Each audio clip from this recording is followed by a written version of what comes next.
Welcome to the CJ Moneyway Show podcast, the podcast show where we unlock potential one dream at a time.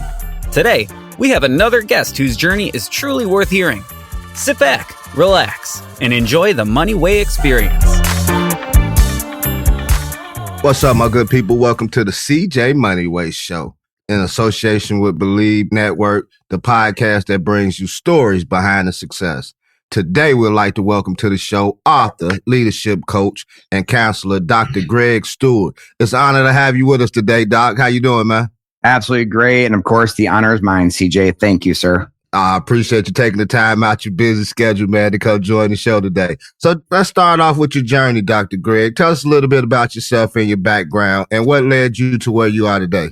All right. So I'll go way back, but don't worry, it'll be short. So I'll go back to the mid-70s, where I went to a junior church as a kid and, became a Christian back then. But my parents were going to church, which meant I could go to church. And then I did the party hardy teen years and then suffered the consequences from those years and then recommitted my life to Christ and eventually landed back at church, the very same church I attended as a kid. And so eventually what that meant was I was called into the ministry. But I was one of those back in the mid-90s, if you remember that, for a bunch of people like us that had a whole bunch of credits but no bachelor's degree, I was one of those. So that's when they started the adult programs, like you go one night a week to get your bachelor's degree.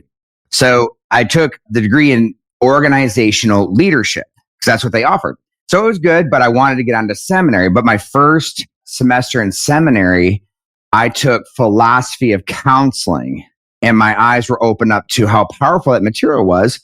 So I immediately mapped out a dual master. So I got my MDiv, the Greek Hebrew theology in 3 years. And then I started my MA in counseling. Right between that is when I became ordained. But also another defining moment is I started teaching for my alma mater as an adjunct professor in all the organizational leadership courses and fell in love with organizational leadership. Right at that same time, I came across the book Emotional Intelligence by Daniel Goleman, the book that popularized EI. And then at the same time, it's like a perfect storm. I was underneath a leader who was really kind of struggling with leadership abilities. So that's when it started the organizational development. So when I started my PhD and got my PhD in counseling, I did my dissertation on emotional intelligence as it relates to job satisfaction and organizational commitment. So it's a whole hodgepodge of I was a pastor, a counselor, adjunct professor, and then started becoming a consultant and cut my organizational development teeth at a medical device company in Michigan, where I'm from, and really started to fall in love with consulting. So, one thing led to another. I moved to Texas and flew around the country for 3 years doing organizational leadership with senior leadership teams, strategy development, and then coaching all their leaders. And then went from that to working at a behavioral health hospital, a residential treatment center. I was the director working with troubled teens. So it's just been all over the place. And right now I'm doing full-time telehealth here at my home. So just a hodgepodge of different career experiences. But that's how, I'm a counselor, coach, and consultant and do executive coaching, but also counseling, the whole spectrum of things. Yeah. I mean, when you started off, man, it kind of made me think about myself too, as far as when you say that when you was younger, you went to church, your parents went to church, made you go to church. I know the scriptures say, train up a child in the way that they should go. And when they get older, they won't depart from it. And so, it kind of correlates with me when I went to, my mother took me to church when I was younger. And then when I got to that age where I was, make my own decision. And like you say, I went out there and I was getting hit by them fiery darts because I thought I knew everything and really didn't. And I paid the consequences for it, Doc. Absolutely. So I know exactly what you're talking about with that, man. So, Doc, I understand you're working on your PhD. Can you, share with us what you're majoring in and how that ties into your professional and personal growth? Right. So I got my PhD in counseling back in 2008. And then we moved to where we are now, just out, about a half an hour outside of Dallas and Rockwall. And I started working on my PhD in systematic theology because I've always had the dream of getting a PhD in both. Well, it was a major life shift when my father, who was struggling with dementia, he and my mom had an argument. And his dementia kept his mind from being able to settle the argument, and he took his own life.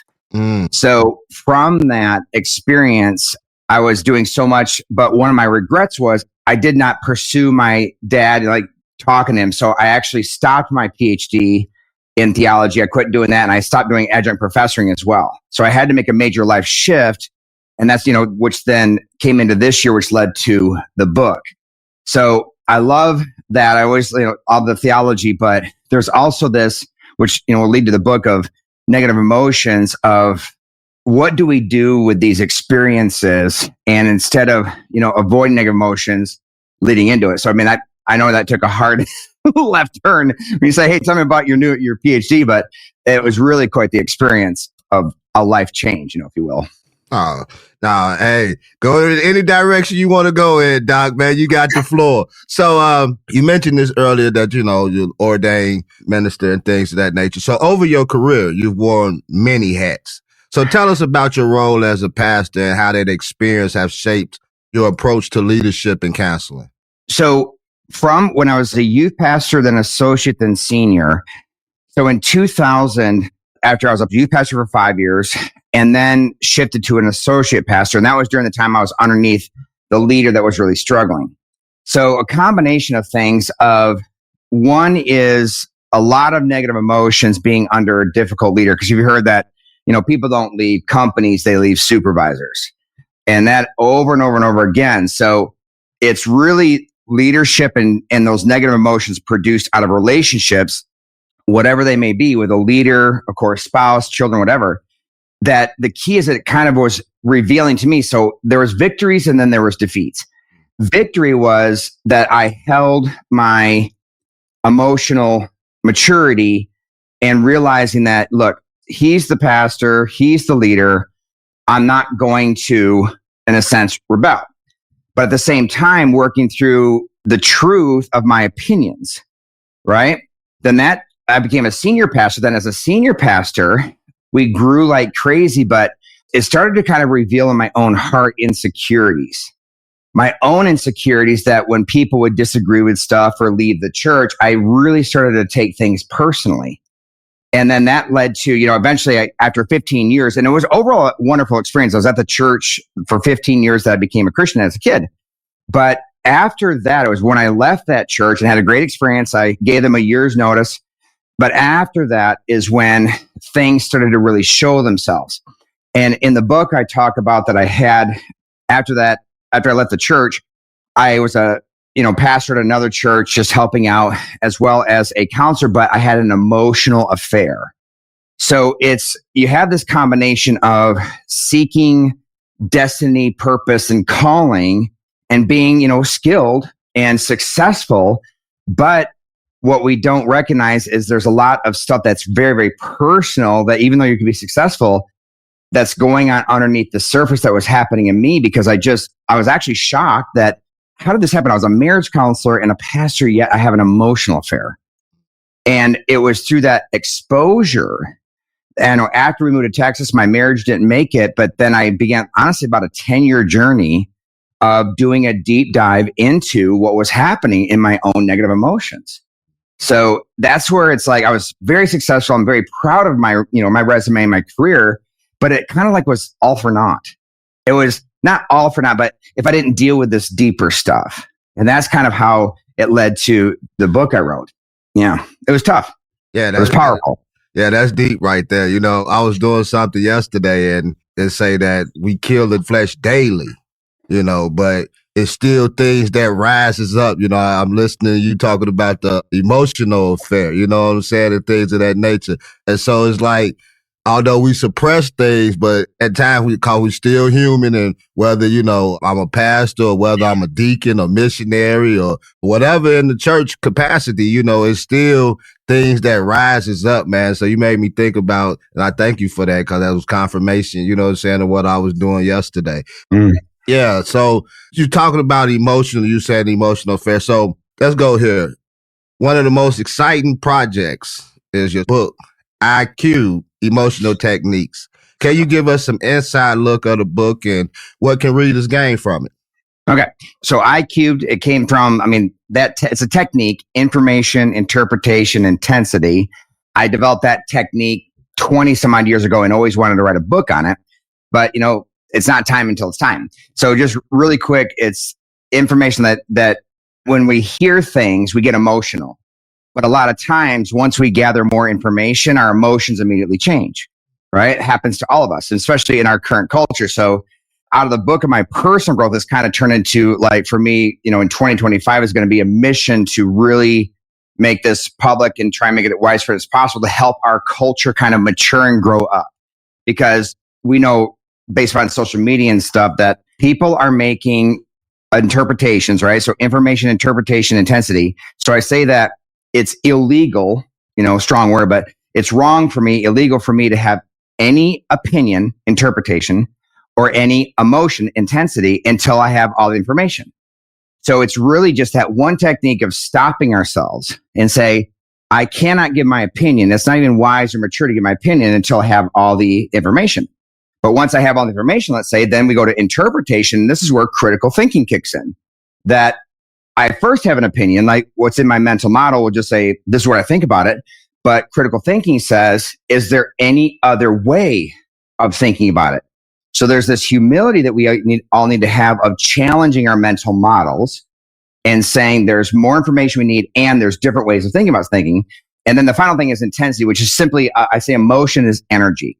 So we burn that energy responding. But the subtitle of my book is Unlock the Inner Strength Behind Our Negative Emotions. And that's where my mission and calling is coming in, to help our culture and say, look, we have way too much of this. It's an epidemic of where I'm trying to convince people that your environment is to have no power, no control over your emotions. Now, it can influence, but it should not have power or control. I'm responsible for my negative emotions. So a key theme is all negative emotions are exposing something in you. So one is to give people the power that my environment has no control or power. It should influence. So I say the first blush response to anything is nothing bothers me unless it should, right? So I can't just go around apathetic and just avoid everything. No, if it should bother me, I need to burn negative emotions to address the problem, but begin there, right? So that's one. So nothing bothers me unless it should. But what do we all find? So I use this analogy of like a house, right? So imagine we're standing on the front yard and, you and I are sitting there talking, and then somebody is there and they trigger us, right? They're doing something, they insult us or whatever. And we're sitting there burning energy processing them. And then a bunch of other people show up. So I say, one is we have an opinion of what they're doing that's wrong or whatever the case is. But what we often find is you're good, but me, my emotions get inflated. Like the true importance or weight of what they're doing is like on a scale of 1 to 10, it's like a 1 or 2. And you're good. You're like at a 1 or 2 and you're addressing them. But no, Greg, he's like at a 6, 7, or 8. So my question is, what is the reason or the cause for the inflation? So a lot of times people say, there's a good quote I read, that people often equate the strength of their emotions with the strength of their argument. And that is not the case. So at that point, because it's inflated, I have way too much emotional energy for the situation. And if I just burn it, I'm going to cause damage on relationships, right? So I say, you got to turn around. Behind me is the house of my heart. I got to turn around and walk into my negative emotions and walk in that front door. And the first room is insecurities, right?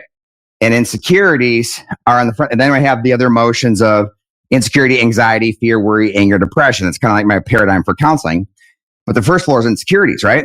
So, but then there's a door, and the door goes down into the basement. So one is our day-to-day emotions.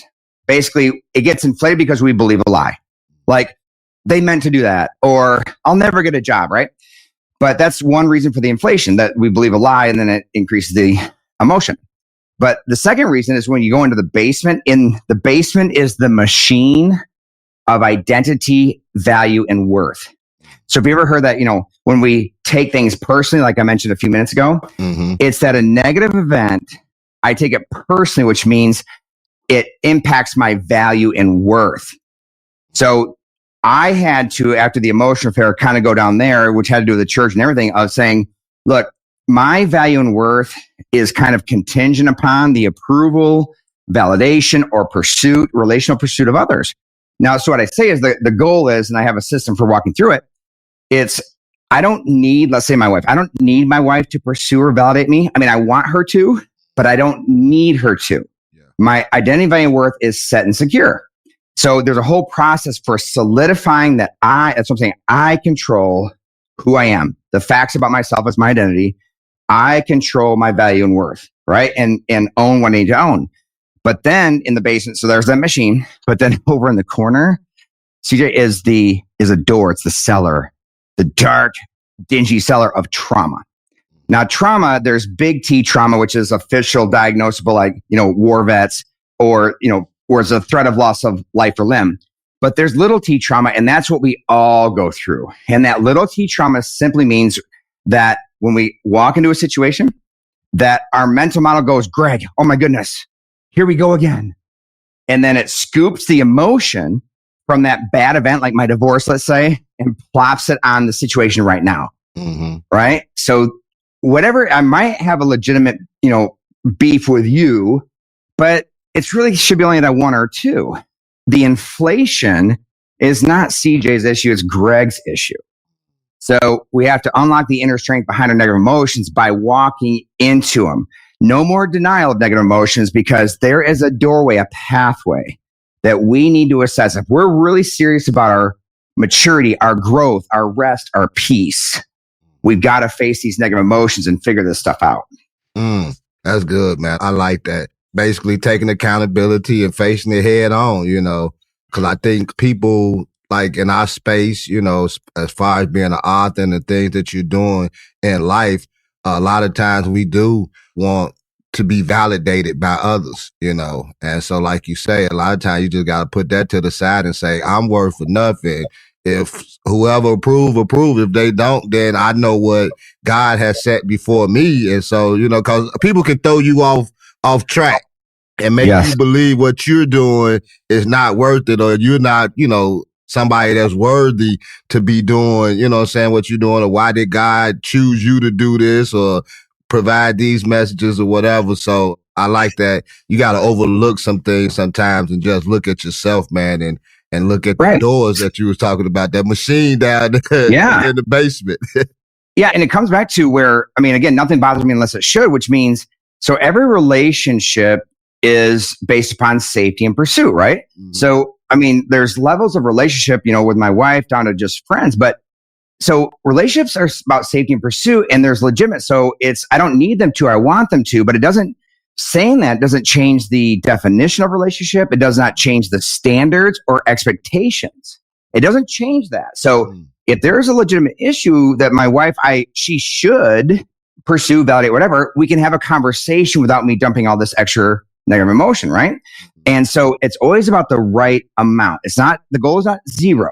The goal is the right amount, because then I engage, because I'm invested in our relationship. So I'm going to I have negative energy. Like, why did CJ say that? Or why didn't he pursue me? I keep texting him to have breakfast with him, but he's not responding. So I burn that energy to address it without dumping a whole bunch and start, insulting. So it's having the right amount of negative emotion and addressing the standards of what should be.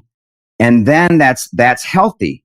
So that's a goal. As I use the paradigm of rational, healthy, wise, and right. So everything we do is trying to achieve an emotional goal, right? So I say micro emotional goals, the here and now. I'm thirsty, I take a drink. So micro, I want to feel my thirst is quenched, or feel full, or, feel rested. But then there's the macro emotional goals. The macro is our quality of life as divided into a standard of living, because we're all in pursuit of a standard of living, but macro quality of life is living our values, and it's fulfilling destiny, right? So while we're doing micro emotional goals here and now, we're also doing macro, right? So we're choosing pathways to achieve those emotional goals, right? But when it comes to individually and then relationally, I have a deeper emotional goal, like we talked about, of being validated, feeling secure, right? Feeling successful.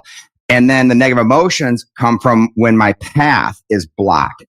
So yeah, we all have a choice about relationships. So, hey, I wish I could have had a relationship with CJ. I don't need to have a relationship with CJ. I want to, but he's just not responding to my text. So I guess, he's not wanting, which is his choice, the same type of thing.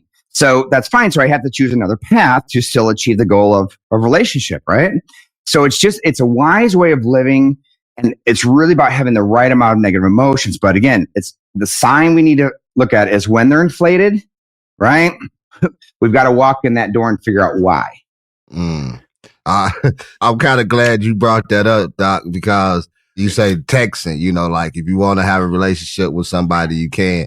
And because that's one thing that does bother me. And I do tell people that it bothers me. And I guess, as you say, emotionally, I get angry about certain things. Because if me and Dr. Greg, if we buddies, or we call ourselves brothers or brothers in Christ, or, whatever, and I text you and you don't respond to me, I got a problem with that. Because we're living in a society nowadays where everybody has their phone in their hand.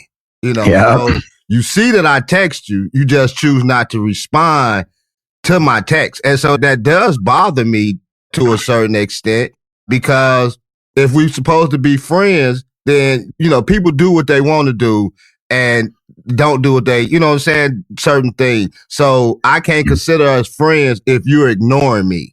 Right. And I know that you're ignoring me because I'm the type of person, if Dr. Greg texts me, like we did on the call before here, if Dr. Greg texts me and I see that he texts me, I'm going to text him back. Even if I can't get to you at that moment, at some point in time, I'm going to text you back and acknowledge that I saw your text and I get back to you or whatever. I mean, yeah, I do have emotional.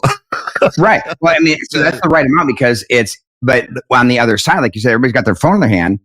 And so that's the difference between a micro emotional goal and a macro. It's on their side. They are, and this is where emotional intelligence comes in with impulse control and delay of gratification. Like they're doing their thing, and their micro emotional goal is they want to attend to something else, but they also have to pay attention to the macro emotional goal of living their values, right? Because it's a matter of that interchange that sometimes I have to say no to my micro selfish emotional goal out of the obligation of a macro emotional goal of living my values, because that is where we find, rest and peace. Right. So that's what I need to do. And let's say if you're texting me, however, if you are like, your emotion is like inflated and then you take it personally, well, that piece is on you, right? Yeah. That's what we have to walk into. So when I say that, I don't need to have, them respond or whatever. I want them to. It doesn't, again, change the definition, standards, or expectations. But what it changes is this: the degree of emotional impact on me if it doesn't occur. So if the pursuit or validation does not occur, it has the right amount. So it doesn't change the values of our relationship, but it changes the degree of negative impact on me because I don't need the relationship. I want it. Mm-hmm. And that's, again, what's key. It's having that right amount and trying to give people a framework, because we all experience this, right? So whether it be in organizations and coaching, I deal with the same stuff with leaders, right? Because again, leaders, my follower is not following, or my boss is not validating. So it's always about our leadership and management abilities have everything to do with our emotional management, right? Yeah. So I say that leaders overcome obstacles everybody else wishes they could overcome. Okay, now what are those obstacles? They're intrapersonal. Again, impulse control, emotion, all that. But they're also interpersonal. What's an interpersonal obstacle? Well, if I'm not getting my way at work, okay, well, leaders overcome those obstacles by being creative and finding other ways, versus people who aren't. They sit there and just get angry at not achieving my goal. So all leaders, or emotionally intelligent people, to do more broadly, overcome obstacles everybody else wishes they could overcome. Well, that's what makes them leaders. We all have the same struggles regardless of the context. It's just leaders and emotionally intelligent people overcome them. How? Well, there's a way to do it. And the key is that I cannot simply validate every single time what my mental model produces. And that's what we all do. We just take carte blanche of, well, I'm feeling this, right? Again, the strength of my emotions is the strength of my argument, which is a lie. Mm-hmm. And it's just, we have to all negative emotion is exposing something in you. Start there. And that's the pathway. That's the pathway to rest, peace, and wisdom. Yeah, I like that. Emotional, it starts with you. So, Doc, you just mentioned about being a leader and the counselor and things of that nature. You're also, a leadership coach and counselor with a consulting firm. What inspired you to create this firm? How do you help people grow through your work? All right. So it's Becoming More is the name of it. So it's a, participle, if you love English, right? So becoming it's an ongoing process, becoming more. So subtext is everyone becomes what they want to, only some people think about becoming more. Mm-hmm. And what that means is everyone becomes what they want to. I'm not talking about, well, I want to be president, but I'm not. No, it's you become what you want to. I mean, the want is your mental model just giving you suggestions. So you want to initially go with what your mental model suggests. So everybody you want to hit the snooze button 7 times, right? Yeah. But some people, right? So or else you wouldn't do it. Some people think about becoming more. So that's the development system. That's my mission, is to help people become more. But then in counseling, coaching, and consulting, so I kind of put it on a number line of -10 to +10. So -10 to 0 is kind of like counseling, right? So I say that you need counseling when your negative emotions are getting in the way of your everyday living, right? So you have to deal with some stuff. But let's say we get to 0, right? Once we get to 0, then we're stable, if you will. Then it's 0 to +10 is where coaching comes in. Same kind of principles and techniques, but it's about becoming more effective than what you are. It's adding to your KSAs, knowledge, skills, and abilities. So that's kind of the combination. So whatever it's be, -10 to 0 or 0 to +10, it's people. And so helping them both deal with those negative emotions, but also helping them become more effective in, let's say, EI skills to become more effective in their relationships and leadership management and professionally, if you will. So, Doc, man, I really enjoyed you coming on, dropping these nuggets today. I only got a few more questions for you. Before we move on, though, let me ask you, where can we find the book at, and where can we find you on social media? On a bunch of social media. So if you go to becomingmore.com, right, that's my website. My book is real simple. It's on Amazon. On social media, I put it out and say, search for I3 book. If you just search for I3, you're going to go to computer chips. Right, the Intel stuff. Yeah. But I say search for I3 book, and then that's where you're going to find, the book, and I have it here. And by the way, I'm coming out with IQ for couples in February. Mm-hmm. So it's the same concepts, but applied to couples. But that's where you find it. But my website's Becoming More, and on there's all my social media. But Dr. Greg Stewart, if you look for that, or Dr. Greg Stewart, you'll find me on social media. But that's where you find me. Okay. Hey, Doc, be sure to send me your links, man, so I can put them in the show notes so the audience can check out. Absolutely. And also, I'm going to mail you a copy of my book. So I always like giving a free copy to people who host me for a podcast, brother. So I'm going to send you a copy of the book. It'll be in the mail. Hopefully you'll get it before December of 2025. I'm just joking. I appreciate that a whole lot, Doc. I really do. So like I said, man, I only got a couple more questions for you. So one of them is, at this point in your life, when did you realize that you was a natural born leader? And was there a moment or experience that solidified your realization? I would say that it began out of mission, vision, and purpose. So once I recommitted my life to Christ and all that he did for me, it then just turned into, I want everybody to experience this. Mm-hmm. So like with, true entrepreneurs, it begins with what I call the Iron Man core, that inexhaustible energy source. And that Iron Man core is about, I said, every job ever, every technological advancement ever in human history is trying to solve a human problem or enhance the human experience. An entrepreneur looks at the world and says, something's got to change here. And they don't worry about like leadership or man, they just go after it to try and change it. And then from that comes the ability. So that's where it began. But then when I got the Lord just led to my, again, degree of organizational leadership, meaning that, man, I can't just go off like a, half-cocked gun. There's principles, right? That people have already researched and studied on how to accomplish that mission and vision.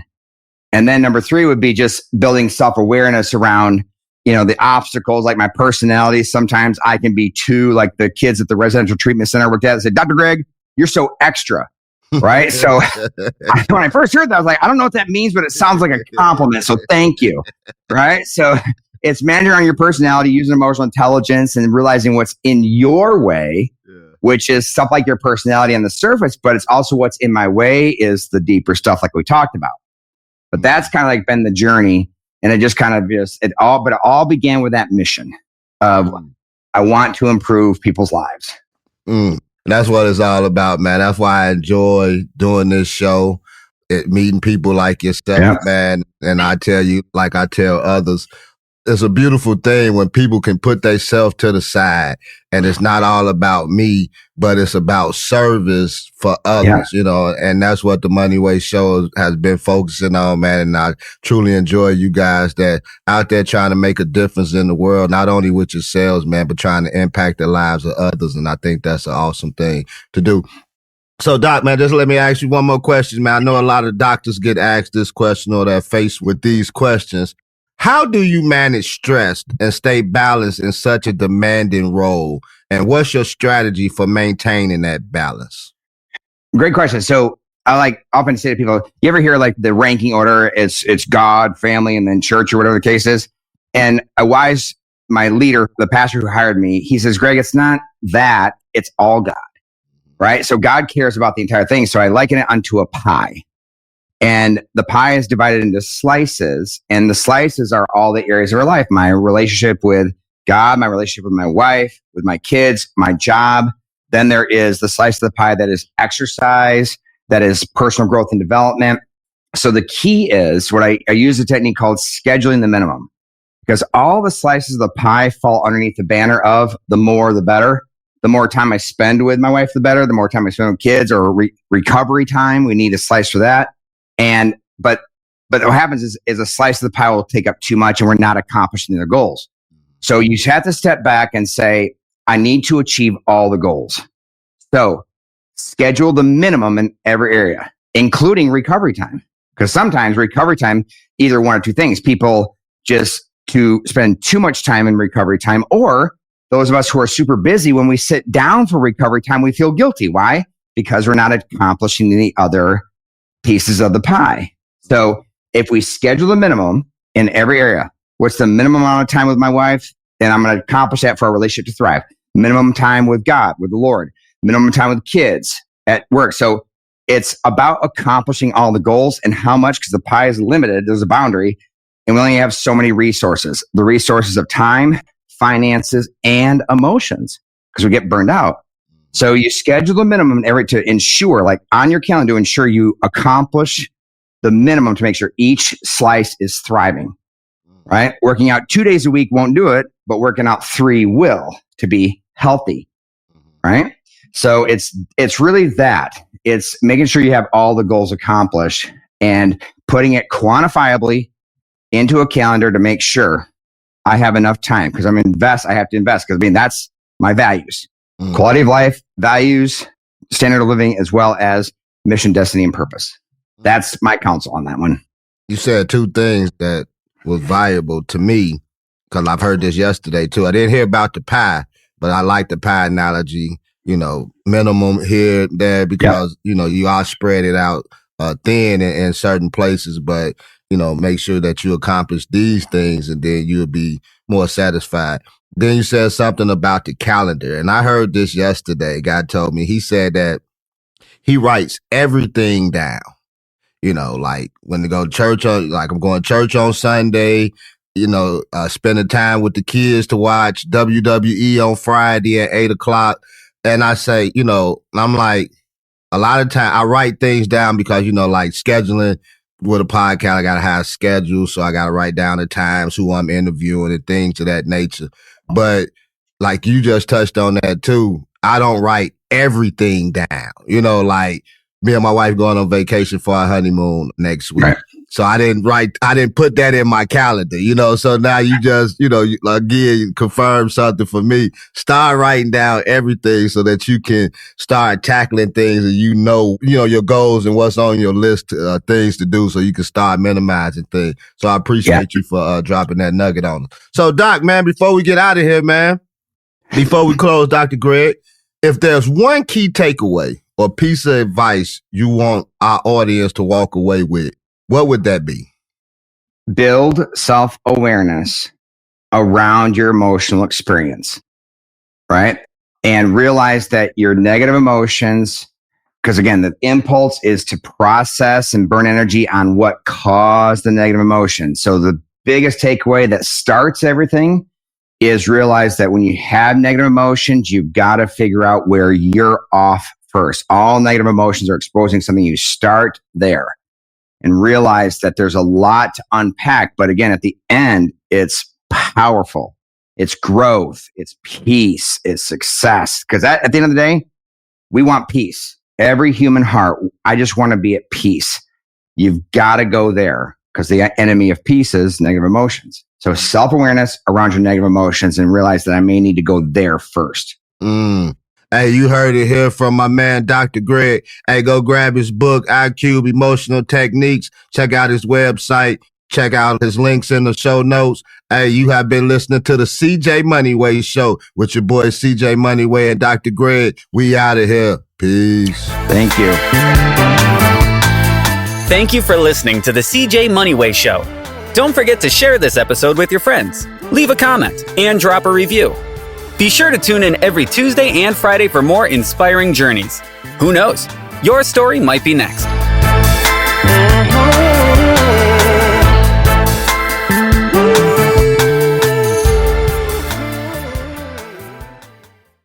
You just realized your business needed to hire someone yesterday.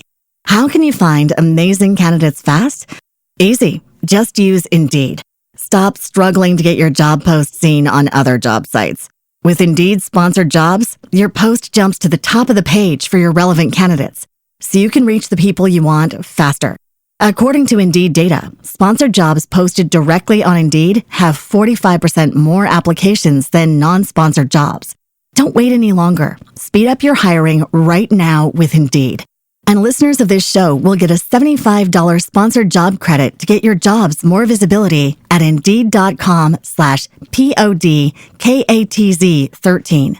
Just go to Indeed.com/PODKATZ13 right now and support our show by saying you heard about Indeed on this podcast. Terms and conditions apply. Hiring? Indeed is all you need.